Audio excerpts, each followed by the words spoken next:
aos três poderes. Temos um eminente deputado aqui presente. Pelo Plano Nacional, a Câmara dos Deputados vai ter que ter uma comissão de direitos humanos, indicada pela sociedade, vai dizer por eles. E todos os projetos terão que ser passados para ver se os direitos humanos estão sendo defendidos segundo essa visão. O Poder Judiciário fica, de certa forma, condicionado na defesa do direito de propriedade, porque, havendo a invasão, o invasor passa a ser o titular e uma comissão de direitos humanos ela procurará fazer com que se discuta previamente sem a concessão de reintegração de posse. O presidente Lula, quando houve a reação, ele disse que isto era para ser modificado, mas não foi modificado até agora e nem foi enviado nada no Congresso. O que vale dizer, continua prevalecendo apenas a demonstração semântica do presidente que ele não estava de acordo. O Poder Judiciário, portanto, condicionado a uma comissão. Temos o Poder Legislativo também condicionado a essa comissão. Mas o que é pior, é toda uma preparação para que a juventude comece a raciocinar dessa maneira. Porque os professores de todas as escolas, de todos, terão que ter também uma comissão e defenderem os princípios de direitos humanos que estão nesse projeto de 521 proposições.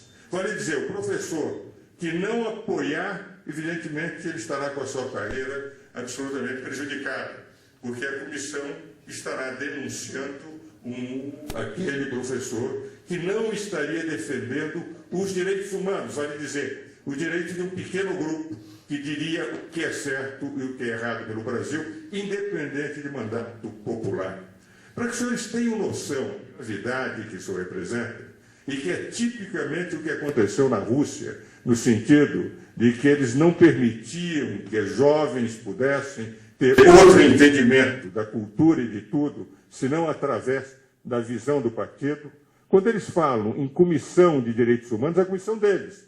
O que eles chamam de sociedade civil organizada é a deles. Quando eles disseram que 14 mil pessoas discutiram, eu quero lembrar que em São Paulo um deputado, para ser deputado, precisa pelo menos 100 mil eleitores, pelo menos para contar, talvez mais do que isso. E, na prática, 14 mil cidadãos que eles disseram que ouviram, todos deles, todos, de certa forma, preparados por eles, esses 14 cidadãos disseram que representavam a sociedade civil, de tal forma que isso foi discutido com toda a nação. De 193 milhões de brasileiros, dizem ele claramente que são 14 mil. E dizem no plano, sem nenhuma preocupação, sem nenhuma vergonha, que, por exemplo, vamos ler um trecho que me parece assim importante.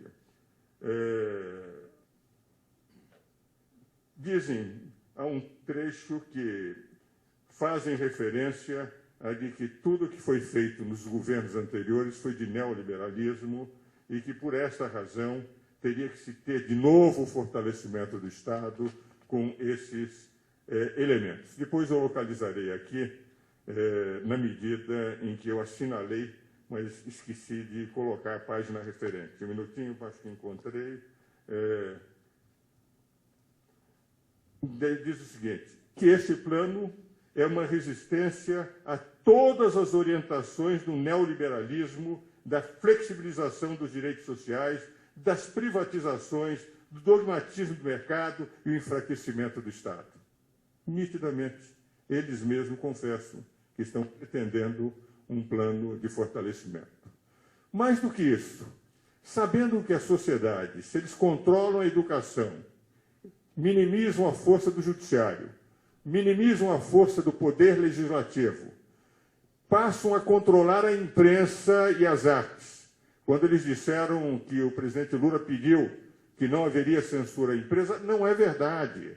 O PL 116, que está na Câmara, pretende pela Ancine o controle de todos os filmes que forem produzidos no Brasil, porque eles entendem que é um controle de democratização. E todos os fóruns que foram feitos, controlados por eles sobre a imprensa, e os jornais têm acusado, é no sentido também de ter um órgão regulador da imprensa. Controlando a imprensa, educação, poderes, restariam as Forças Armadas. Em relação às Forças Armadas, o que o plano pretende? Pretende que as polícias deixem de ser forças correspondentes às Forças Armadas e ficariam sujeitas a um sistema nacional de segurança nacional e não mais como hoje está na Constituição, no artigo 142 e 143, e mesmo no 144, quando fala de segurança nacional, como forças que são auxiliares e forças que, efetivamente, se o Exército tiver em estado de sítio, estado de defesa, ou a pedido de qualquer dos três poderes, artigo 142 da Constituição, pode, efetivamente, chegar e demandar que as polícias venham auxiliar. Retiram as polícias, reduzem a força do Exército, subordinam a um sistema de segurança nacional que vai prevalecer sobre as Forças Armadas, porque entendem que as Forças Armadas, evidentemente, podem representar, pela sua formação, dedicados, que são muito mais do que muitos civis à defesa efetiva da pátria. Eu falo isso com muita tranquilidade, porque eu sou professor da Escola de Comandos do Estado-Maior do Exército há 20 anos, da Escola Superior de Guerra, e sou emérito das duas instituições. E sei perfeitamente os alunos meus, são os coronéis, que estão indo para general.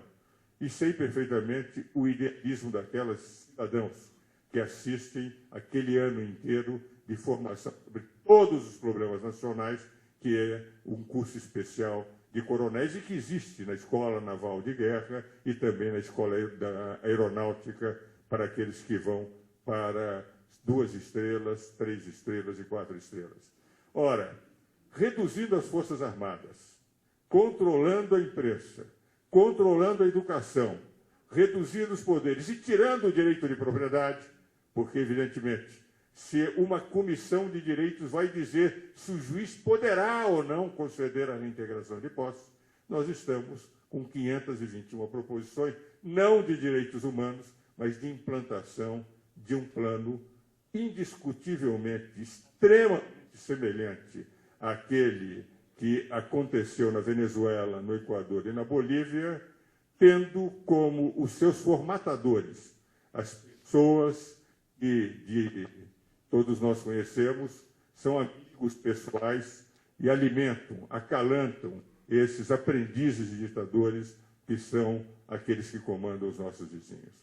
Então, me parece que, quando se diz, e o Paulo Vanuc declarou que, enfim, ele vai acatar as 5 ou 6 sugestões do presidente Lula em relação às 521 proposições que eles apresentaram, eu tenho a impressão que não há solução. Uma vez ele me fez uma crítica, aliás, no seu estado, no Rio Grande do Sul, dizendo que eu era inquisidor porque eu contei uma história de qual seria o caminho ideal para esse plano. E eu contava a história, na época que eu era estudante, que Agripino Grieco veio a São Paulo, e eu estou encerrando para não receber o cartão vermelho, já recebi o cartão amarelo. O Agripino veio, e um amigo meu, Dom Florencio, falecido, um grande poeta, entregou ao Agripino Grieco o livro de um amigo dele. E o Agripino, no dia seguinte, encontrou o Dalmo disse, como é que achou do livro de poesias do meu amigo? Ele disse, eu achei que o ideal é queimar a edição. E, em caso de reincidência, o autor.